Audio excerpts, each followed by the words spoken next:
Bob Holt joining us, sports writer extraordinaire from the Arkansas Democrat-Gazette. We're going to get heavy into basketball here with Bob. Bob, but we did kick around a little early on the show. We'd found out this morning Chuck Barrett grew up a New York Knicks fan in the middle of Arkansas, and we're trying to figure out how that happened. I know the teams that you root for, Tigers, Packers, and I don't know who your NBA team is. Do you have one? Not really. When I was living in Wisconsin for a couple of years, the Bucks, that's when they'd gotten Kareem Abdul-Jabbar. They obviously went from really bad to really good real fast. But, I like the NBA. I like watching the game. Obviously, it's the best players in the world. But I don't really have a team that I pull for specifically. I guess now, I like to watch and see how, former Razorbacks like Bobby Portis and Patrick Beverly and Isaiah Joe, Mason Jones and guys like that are doing now. But, yeah, I guess I just never really picked an NBA team as a kid. And I think as you get older, it's hard to adopt a team. I think that's probably something you need to do when you're younger. Yeah, that's true. You grew up with it, that's for sure. Let's talk this matchup with Oral Roberts on Saturday. The Abmas and Obanor are two of the best players that are left in this tournament. They could probably play for many of the teams that are even in the tournament right now, and they're being looked at by some scouts, I've heard.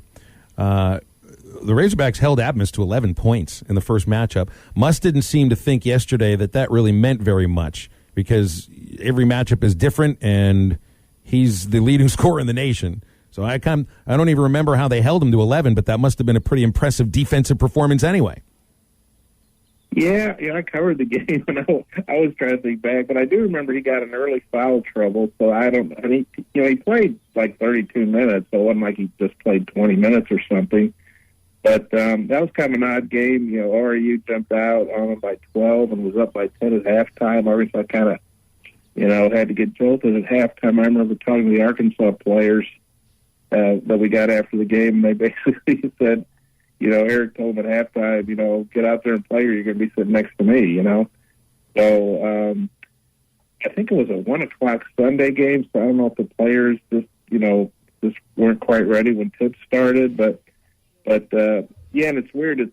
It's Max, it's pronounced Asmus. Like, I think I read somewhere it's like a German pronunciation, although I don't think he's German.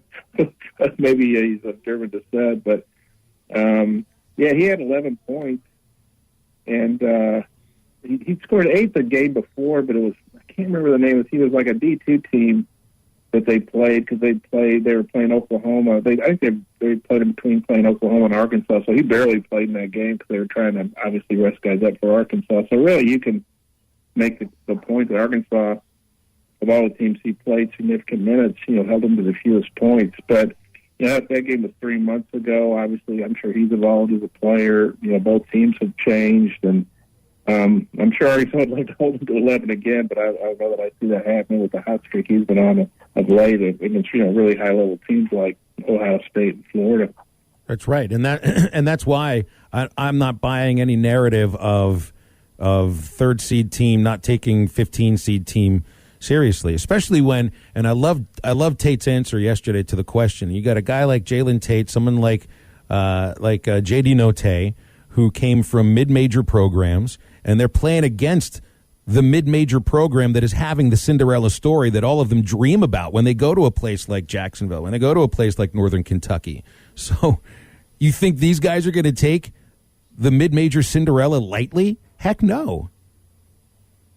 Well, yeah, granted, they're a 15 seed. They're a 15 seed that beat Ohio State and Florida.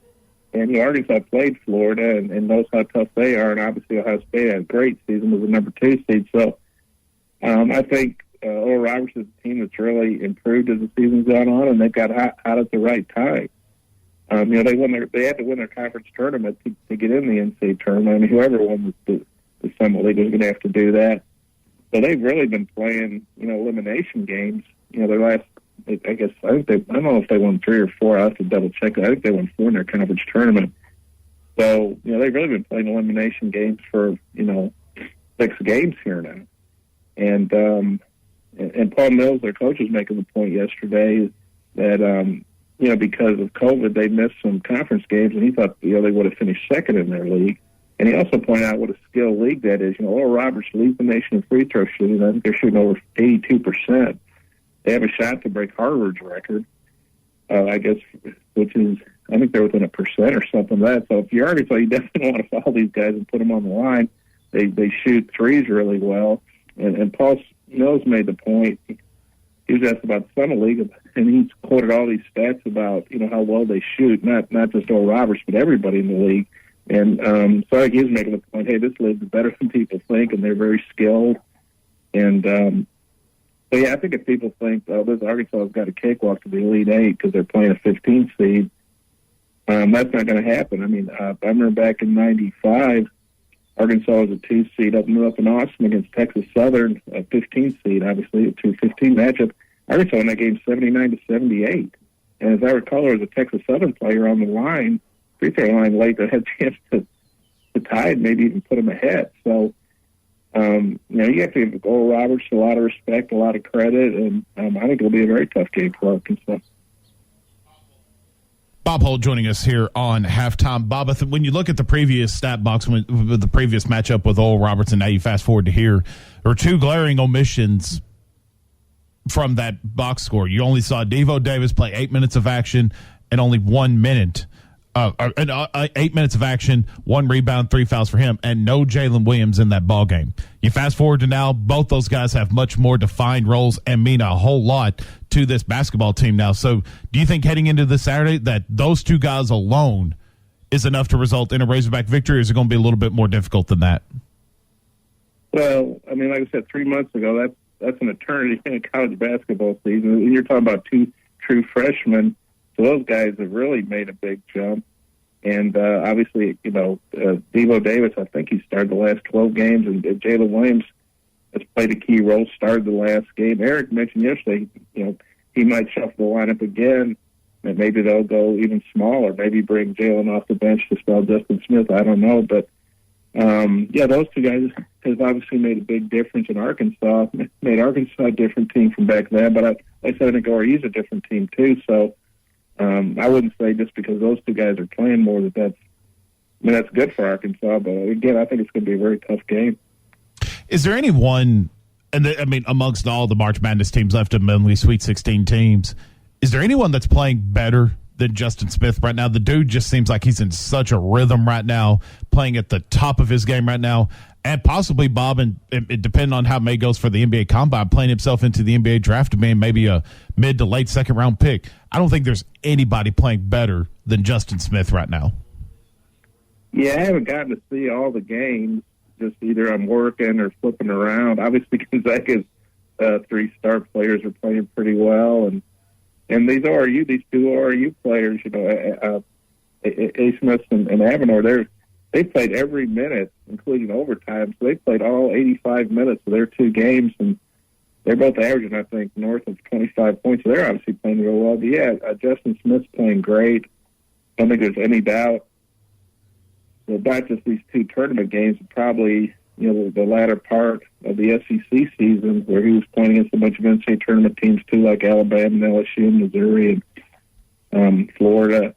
There's no doubt he's raised his stock. At 6'7", he's just such a versatile player, and if he could hit his 3-pointers a little bit better, that would help. But I bet that's something he really works on here after the season. And I certainly could see him being a second-round pick, or if not, somebody's going to get a steal in free agency and be really glad they got him. Eric, obviously, Musselman obviously knows a lot about the NBA, having coached in the NBA for a long time as a head coach and assistant. So he said, they're getting a lot of buzz about Justin Smith from NBA teams. So he's really, really helped himself, and obviously he's playing well, whether it's scoring, rebounding, defending, passing. He's really doing it all, and he has been for a while now.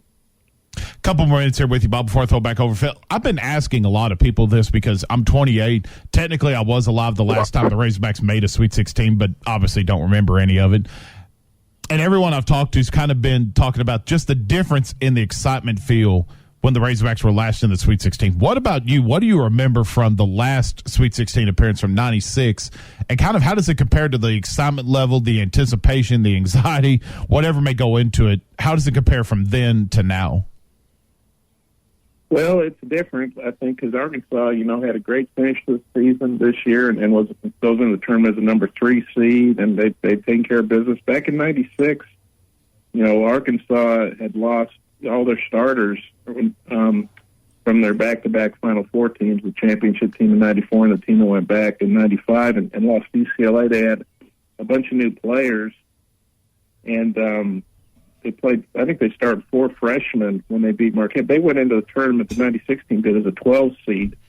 And when you're a 12 seed as an at-large, that means you were literally one of the last teams to get in, maybe the last team. I'd have to look at the bracket to see what other 12 seeds. But usually if you're a 12 seed, you won one of those mid-major conferences. If you're if you're an at-large team as a 12 seed, that means you've snuck in, at the last, you barely got in.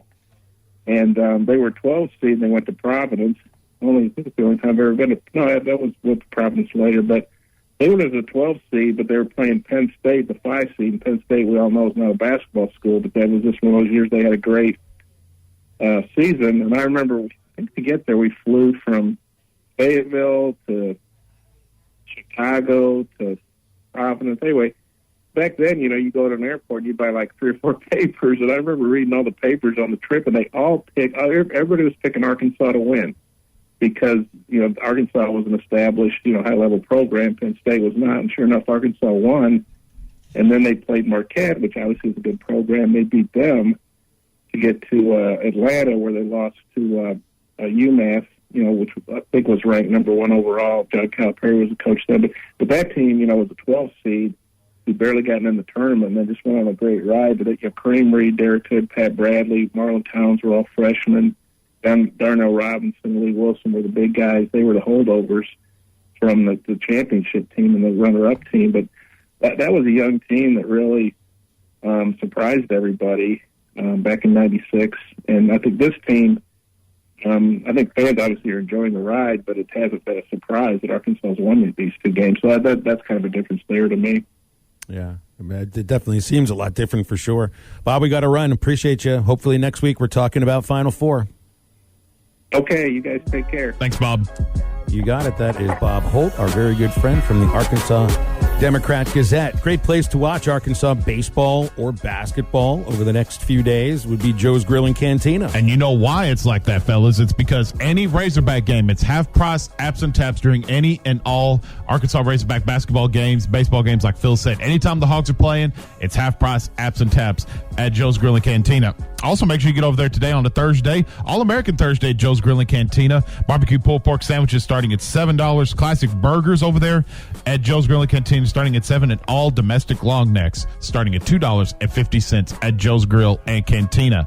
3400 South 74th Street is the address for Joe's Grill and Cantina. Give them a call at 479-478-9600. Joe's Grill and Cantina is the place to go for Arkansas Razorback sports. Hey, SmackDown, I'm going to take your orders for the dairy for Mississippi State. Stay with us.